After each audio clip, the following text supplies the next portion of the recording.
Então, você acredita que o planeta 9 existe com 99,8% de probabilidade? Algo assim. Vou aumentar. 99,9% de chance. Isso é puro otimismo. É sim. Quero dizer, se você tem tanta certeza, encontre. Nos confins mais distantes do nosso sistema solar, muito além de Netuno e Plutão, um nono planeta pode estar à espreita. Prevê-se que tenha uma massa 5 vezes maior do que a Terra e que orbite uma vez a cada 10 mil anos numa órbita altamente elíptica e inclinada. Por que alguns cientistas suspeitam da existência de um objeto tão estranho? Vim descobrir isso aqui no Caltech. Onde você gosta de trabalhar? Sabe, eu geralmente faço isso em qualquer lugar. Sempre que tenho alguns minutos livres, eu simplesmente faço. Então é aqui que boa parte do trabalho é feito. Meu nome é Konstantin Batygin. Eu sou professor de ciência planetária no Caltech. E eu faço todos os tipos de estudos planetários ligados à astrofísica, incluindo coisas sobre o planeta 9.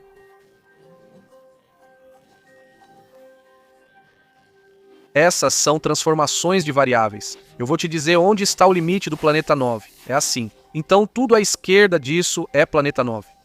Estou aqui para aprender sobre planetas ocultos e como achá-los usando a matemática. Beleza. Então, como fazemos isso? Quero dizer, você quer começar do início desse tipo de busca ou quer pular direto para o planeta 9? Onde você quer começar? Bem, na verdade vamos começar do início, porque o início tem uma história longa e bonita. E sua origem remonta a 1781, acredito eu, quando Urano foi descoberto pela primeira vez por Herschel. E quando Herschel descobriu Urano, ele percebeu imediatamente que a estrela que estava se movendo lentamente pelo céu já havia sido registrada muitas e muitas vezes antes. E foi uma questão de voltar às observações antigas e meio que refazer a órbita que Urano estava seguindo no céu. E os astrônomos e matemáticos da época perceberam imediatamente que havia um problema com a órbita desse planeta recém-descoberto. Ele estava se desviando de onde deveria estar. Mas um matemático francês chamado Urbain Le Verrier acabou fazendo um conjunto de cálculos belíssimo e muito complicado que mostrava: ok, se houver um planeta ali, certo naquela parte do céu, então podemos explicar o movimento anômalo de Urano. E uma vez que havia uma previsão matemática de onde procurar, os astrônomos conseguiram então descobrir Netuno com precisão cirúrgica.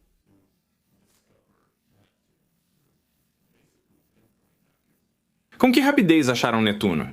Então, essa é uma história notável. Eles encontraram Netuno em uma noite porque sabiam exatamente onde procurar.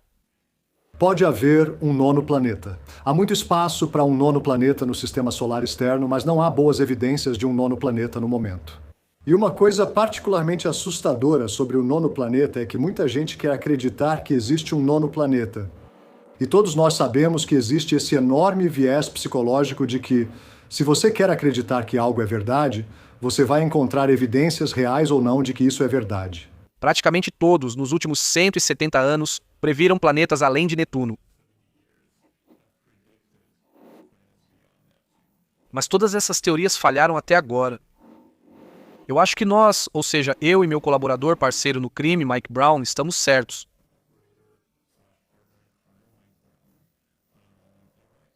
Nossa compreensão do sistema solar mudou muito nos últimos 20 anos. Descobrimos que existe um cinturão adicional de detritos gelados chamado Cinturão de Kuiper.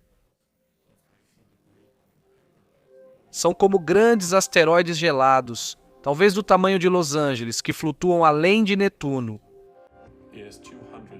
Quem descobriu o cinturão de Kuiper? Eu descobri o cinturão de Kuiper com a minha aluna Ting Lu, sabe? Na verdade, estávamos procurando qualquer coisa além da órbita de Saturno. Então, o enigma em 1985 era: por que a parte interna do sistema solar está cheia de asteroides, cometas, todo tipo de coisa, planetas, todas essas coisas? Mas então, quando você vai além de Saturno, tem Urano, tem Netuno, tem Plutão, e aí acabou. Por que o sistema solar externo seria tão vazio? É uma pergunta muito simples, do tipo que eu consigo entender. E a resposta foi: vamos ver. Talvez não esteja vazio. Se estiver, é interessante, mas talvez não esteja. Iniciamos uma pesquisa para descobrir coisas além de Saturno. E fizemos a pesquisa por muito tempo, 5 anos ou algo assim, 6 anos.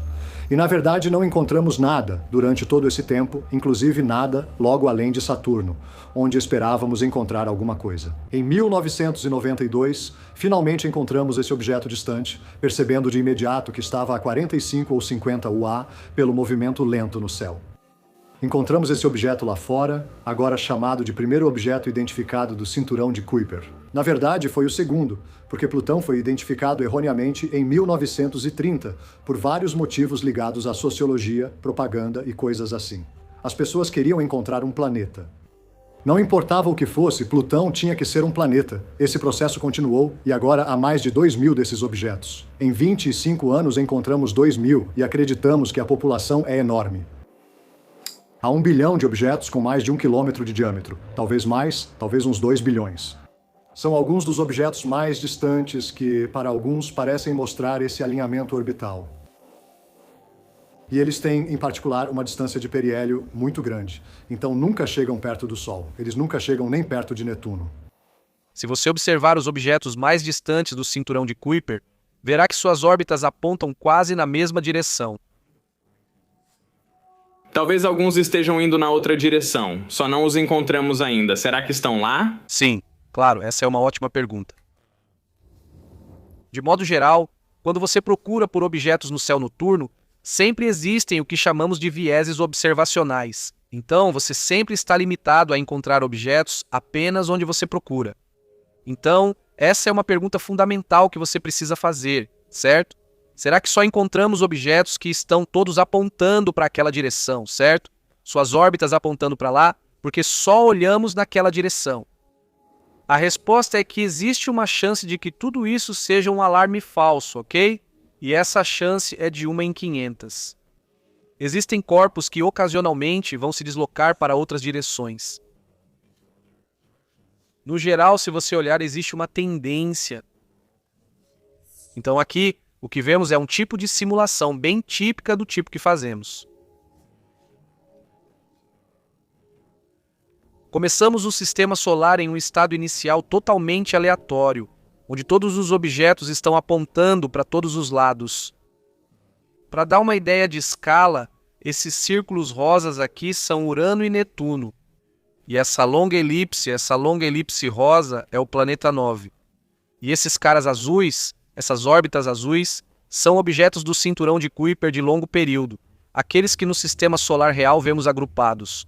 E essas elipses douradas ou esverdeadas são os membros de período mais curto, mais próximos do cinturão de Kuiper, que não estão agrupados de forma alguma. Então, leva muito tempo, cerca de 2 bilhões de anos após o início da evolução do sistema solar, você começa a perceber que os objetos que estão colineares com o planeta 9 foram todos espalhados, removidos dinamicamente do sistema solar. E o único tipo de membros restantes do sistema solar distante são os objetos que apontam para o lado oposto. Novamente, é uma assinatura gravitacional notável. Um tipo de placa de trânsito gravitacional de mão única, se preferir, que indica que algo está confinando essas órbitas, mantendo-as agrupadas e puxando todas para o mesmo plano. Sabe, os especialistas, acho que foram Scott Shepard e Chad Trujillo, que primeiro notaram esse alinhamento. Eles chamam isso de um resultado de 2,6 sigma, o que significa que, sabe, não atinge realmente o limite para ser aceito. O padrão científico... Você estaria procurando 5 sigma? É isso? O padrão é 3 sigma, certo? Mas metade dos resultados de 3 sigma estão errados. Sempre digo isso como observador. Então, quanto maior a significância, melhor. 2,6 não basta. Embora os agrupamentos de órbitas de asteroides no cinturão de Kuiper sejam a melhor evidência do planeta 9, futuras observações do cinturão de Kuiper podem revelar órbitas diferentes e sem agrupamento. Ainda assim, há outros 2 mistérios do sistema solar que a existência do planeta 9 poderia explicar. Essas propriedades do planeta 9 parecem meio malucas. Tipo, um período de 10 mil anos, isso não se parece com nenhum dos planetas que já encontramos. Então, por que teríamos um planeta tão estranho vagando por lá? Sim, ótima pergunta.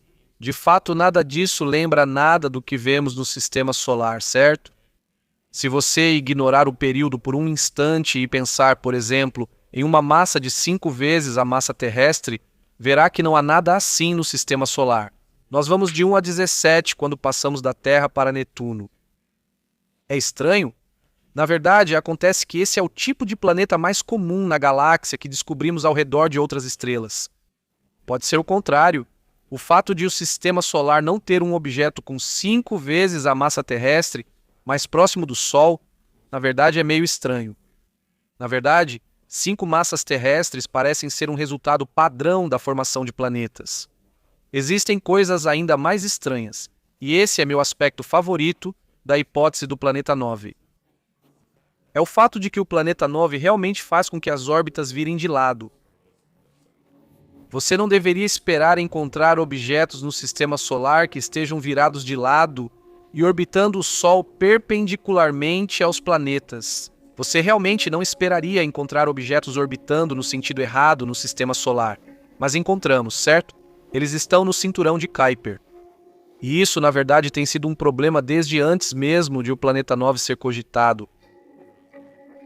O planeta 9 tem esse modo intrigante de evolução dinâmica que ele impõe às órbitas distantes, onde ele pega esses objetos e, ao custo de tornar essas órbitas mais circulares, certo, deixando-as menos elípticas, ele as vira de cabeça para baixo e depois as torna mais elípticas novamente.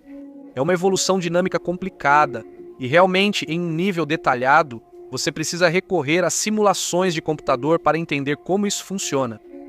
Mas o principal, digamos assim, produto do planeta, a existência do planeta 9 é a expectativa de que tais objetos existiriam e nós os vemos. E eu realmente... Não existe outro tipo de mecanismo natural para gerar esses corpos com órbitas altamente inclinadas.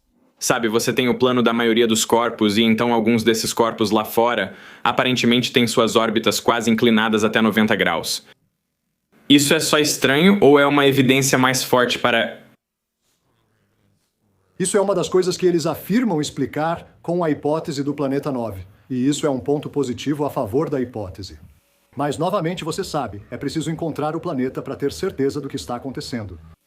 Na região que ainda não conseguimos investigar porque não conseguimos enxergar objetos tão tênues, nós não sabemos. Nós não sabemos. Quando você acha que vamos achar o planeta 9? Essa é uma ótima pergunta. Observar o céu tem se mostrado um desafio extremo. A busca pelo planeta 9 é extremamente difícil. Ele é apenas tênue o suficiente nas partes mais externas de sua órbita para que possa ser descoberto com os telescópios atuais. Mas tudo precisa dar certo. Quando digo que tudo precisa dar certo, quero dizer que não pode haver lua no céu e a atmosfera deve estar calma para evitar distorção da luz. Noites assim acontecem todo ano, mas não são muito frequentes. Então, desde 2017, tivemos exatamente 2 tentativas bem-sucedidas, certo? Campanhas observacionais bem-sucedidas, onde tivemos uma sequência de noites em que podíamos tirar fotos da mesma parte do céu repetidas vezes. Então, já concluímos cerca de 20% do levantamento que estamos fazendo para procurar o planeta 9, talvez um pouco mais agora, 25%. Se as coisas continuarem nesse ritmo, pode levar cerca de uma década. Acho que o início do telescópio LSST, que vai entrar em operação em 2022-23, vai ajudar bastante. Porque isso vai, em primeiro lugar, descobrir muito mais desses objetos e vamos conseguir refinar melhor o modelo teórico. E também, só pela observação direta vai descartar ou vai encontrar o planeta 9 ou descartar uma grande parte da sua órbita. Então poderíamos delimitar muito melhor dessa forma. Então é um processo iterativo, né? Eu estimaria 1 década ou menos.